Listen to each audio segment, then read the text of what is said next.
Let's explore that today. Let's talk about how to solve a problem. I guess the first thing we got to do is discern for ourselves what is a problem. A problem is what? A perception. A perception of something that is not going the way you would expect in your life. And so, if you're trying to solve that problem and you're dealing with what you know, then it's really not a problem. Because if you know how to solve it, if you have enough information, you just solve it. Either that or you're just lazy, or it's not a high priority.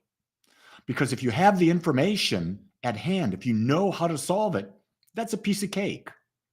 But in reality, what truly are problems are things where our past information, what we know in our human mind, doesn't give us the tools, the information necessary to solve it.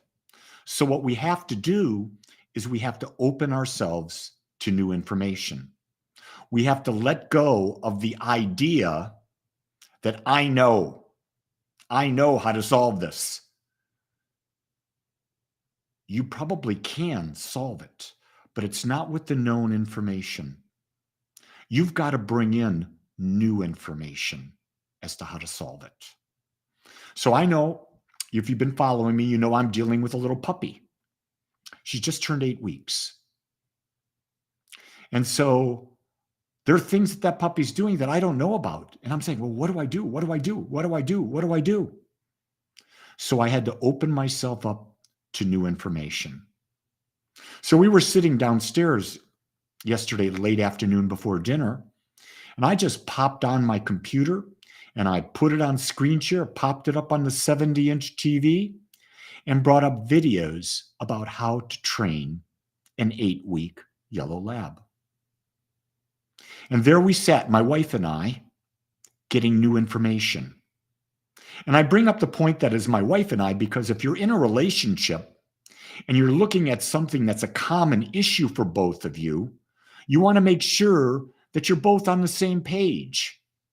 So we watched about 4 videos about training. And guess what? We didn't know everything. There were new things to learn, and so we learned them. And now today, we get to apply them. And here's the other thing that was really big to understand. You're not going to change the puppy's behavior at one sitting. It takes time. And you must be consistent in your habit of how you're training, in the practice of training. Do you know what, gang? That's the same thing that we have to do when we want to change our mind. We get so upset that we think a new thought and we want it to permeate all of our being. And it doesn't happen right away. And what do? Most people give up. Instead of understanding that it's persistency and consistency that creates change, that creates the new belief. Yeah. This is why, as a spiritual teacher, I tell people all the time, a daily meditation practice is the most essential thing that you do in your life. Because through that meditation practice, you realize that you're not this body, you're not this mind, you are so much more. And so what I like to do is I like to live in both realms. I like to meditate and go into the realm of the unknown, the realm of the infinite, my true home. And then also, what are the tools I can use while in the physical world with this body and with this ego? And how can I, through everything I experience, have a greater experience of life so I can become more aware of my infinite nature and the power of creativity through my mind while I'm on this planet, in this body. And get this, fully enjoying every moment of it. Fully enjoying every moment of it. Not trying to force things, but letting the natural way, the nature, bring itself forth into the experience that is my life. I do this and I share this with you, not because I want you to know it, but I want to give you ideas that you can choose to try to see if they work for you. I don't know what works for you. I have no idea. I don't know you. I don't even know my wife.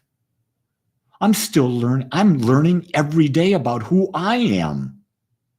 And so I'm using these tools to discover the greater aspect of me. Small steps, Laura, are the key to life. We like to think about that there's a quantum leap. I've not been able to get into warp drive. Well, sometimes when I'm in meditation, I can warp drive into another dimension, and that's taken a lot of work, a lot of steps, a lot of meditating. Too many times people get into meditation, they think they're going to go, boom, I'm in another realm. It doesn't happen like that.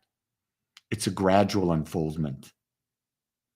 Everything is a gradual unfoldment. We bought into the illusion of humanity of instant gratification.